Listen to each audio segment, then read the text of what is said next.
Hi guys, ngayong araw pala ay wala tayong pasok sa trabaho. Maaga nga pala kami nagising ngayon, si Mami Cherry tsaka si Seichi gising na rin. Si Shinji naman ito buhat-buhat ng lola niya, maaga ring nagising. Ang bilis tumaba ni Shinji, no? Bilog na bilog yung mukha niya. Bale, ito pagtayo ko nga nag-almusal na rin ako, itlog na buo po lang nga pala yan tapos nagkape lang din ako. At pagkatapos ko naman mag-almusal, gumayak na rin ako agad. Pupunta kasi ako ngayon ng post office para ipa-update yung bangko ko. Hindi kasi ako makapag-withdraw ngayon, ewan ko kung bakit. Hindi ko na nga sana isasama si Seichi kaso mahabol. Guys.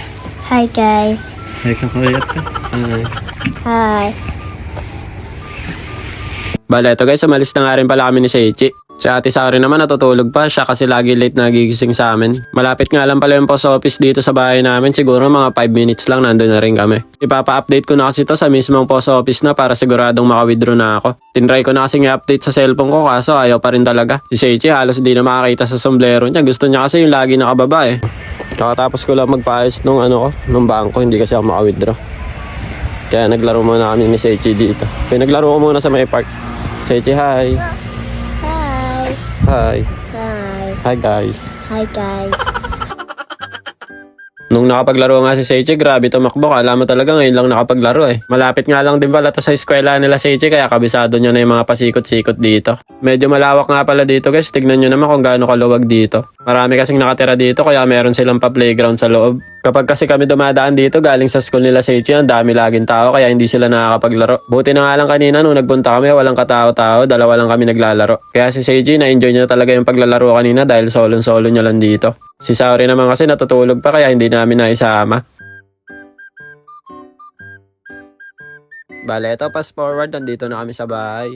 At pagdating nga namin, si Saori natutulog pa rin daw, sabi ni Mami Cherry. At ito si Mami Cherry naman, unti-unti na siya nagliligpit ng mga kalat namin sa bahay. Dadating kasi ulit yung ate ko bukas dahil nagsimula na yung mahabang holiday nila sa trabaho. Ganito lang naman kami sa bahay guys, pag nandito ako sa bahay. Tingnan nyo naman si Seichi kung gaano kalikot yan. Kahit buhat-buhat ko si Shinji, nililikot niya pa rin ako eh. Makulit yan si Seichi guys, kung alam nyo lang. Bale, ito at nagising na naman nga si Shinji at nagpabuhat na naman sa nanay niya. Wrong timing ka talaga palagi Shinji sa tuwing maglilinis yung nanay mo ng bahay tsaka gumigising. Nakakatuwa yan si Shinji guys kapag marami siyang nadede para siyang lasing. Dedede ng marami tapos pag nasandal tulog. Manang-mana sa lola niya, ganun yung lola niya pag nasandal tulog eh. Ngek! Patulog na kasi si Shinji guys kanina nung hawak-hawak ko siya. Tapos nilapag ko siya saglit, nakatulog naman. Kaya lang siguro mga 5 minuto umiyak na naman kaya kinuha na agad ng nanay niya. Dahil naglilinis nga yung mama niya ng bahay, ako na muna yung nag-alaga sa kanya.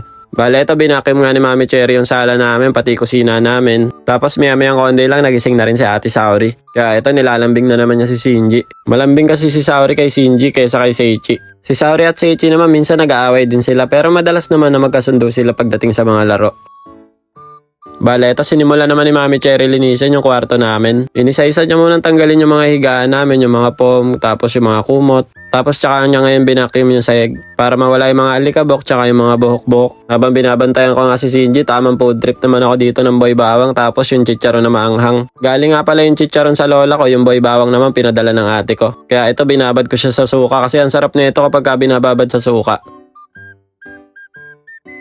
Bale, ito guys, tapos na nga si Mami Cherry maglinis. Tapos pinalitan na rin niya yung mga sapin ng bedsheet namin para malinis na rin. Tapos yung mga kortina naman sa bahay namin kahapon pinalitan niya na lahat yan. Tapos na kasi yung Pasko kaya pinalitan niya na ng ibang kulay. Pagkatapos nga ni Mami Cherry magpalit ng mga bedsheet, ito pinahiga ko na rin si Shinji. Mukhang nagustuhan niya yung sapin, nakatulog agad eh. Pagpasensyaan nyo na nga pala yung mga sampay sa bahay namin, wala kasi kaming biranda dito. Kaya sa loob lang kami ng bahay nagsasampay. Si Saori at Seichi naman ito magkasundo, naglalaro sila dito sa kabilang kwarto. Ito naman yung sala namin, dito rin nakalagay yung TV namin. Dito rin pala nakatambak yung mga laruan nila Seichi. Si Seichi nga papalitan niya raw ng battery yung sasakyan niya dahil naubos na raw yung battery.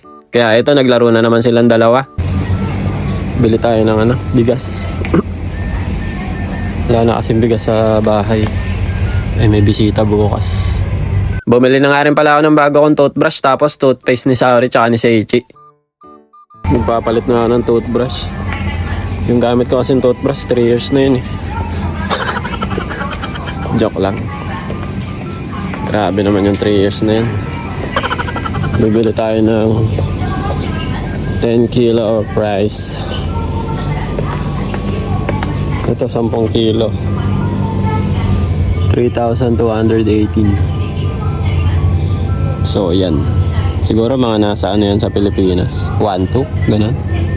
Bale, ito guys, tapos na nga tayong bumili at babayaran na natin. Dinala ko nga pala yung Raider 150 ko para meron tayong lagayan ng bigas.